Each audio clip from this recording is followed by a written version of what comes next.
Sistem pemerintahan pada masa demokrasi terpimpin.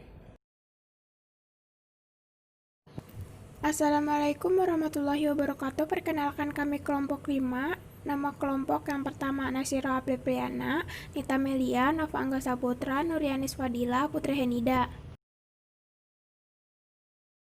Pada kesempatan kali ini, kami akan membahas masa demokrasi terpimpin. Demokrasi terpimpin ditandai dengan lahirnya Dekret Presiden 5 Juli 1959. Gagasan ini diajukan oleh Ketua PNI Suwiryo dan Letnan Jenderal A.H. Nasution KSAD diantaranya. 1. Tidak berlakunya UUD 1950 dan berlakunya kembali Undang-Undang Dasar 1945. 2.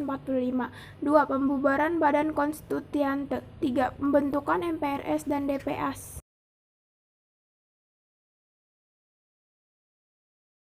Sistem politik demokrasi terpimpin. Sistem demokrasi terpimpin adalah suatu sistem pemerintahan yang dipimpin oleh presiden secara mutlak dan otoriter. Di Indonesia, sistem ini merupakan penafsiran dari sila keempat Pancasila, yaitu kerakyatan yang dipimpin oleh hikmat kebijaksanaan dalam permusyawaratan perwakilan. Pelaksanaan sistem ini antara lain: 1. Membentuk MPRS yang anggotanya ditunjuk langsung oleh presiden. 2. Membentuk DPA yang dipimpin langsung oleh presiden. 3. Membubarkan DPR hasil pemilu 1955 dan membentuk DPR-GR sebagai bentuk manipul.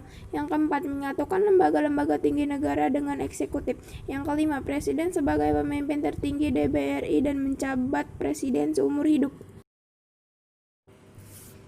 Pembentukan Nasakom. Nasakom merupakan penggabungan 3 aliran politik, yaitu nasionalis, agama, dan komunis, yang merupakan sebuah gagasan Soekarno tentang penyatuan pilar-pilar kekuatan pemerintahan dengan berlandaskan manipul.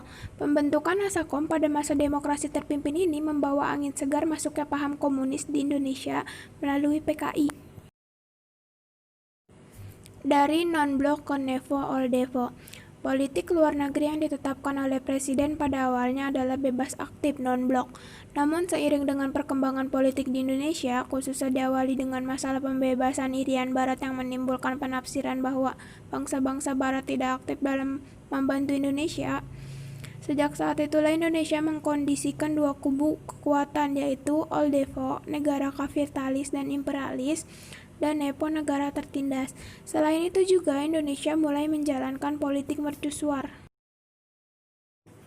Sistem ekonomi terpimpin. Keadaan ekonomi Indonesia pada saat ini sangatlah buruk. Hal ini dikarenakan adanya gejolak yang terjadi di Indonesia, diantaranya 1. Konfrontasi dengan Malaysia. 2. Pelaksanaan politik mercusuar. 3. Kegagalan dalam usaha mengatasi masalah perekonomian Indonesia.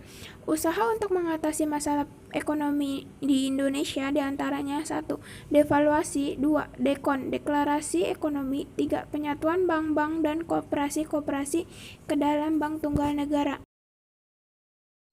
Perjuangan dan pengembalian Irian Barat. Hasil kedaulatan Indonesia dengan banda yang sesuai dengan keputusan KMB yang ternyata kurang begitu menguntungkan Indonesia, khususnya tentang pengembalian Irian Barat, sehingga menuntut Indonesia untuk memperjuangkannya melalui beberapa cara. 1. Penyelesaian jalur diplomasi.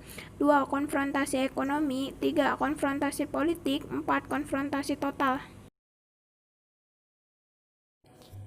Sekian penjelasan dari materi sistem demokrasi terpimpin. Kurang lebihnya mohon dimaafkan.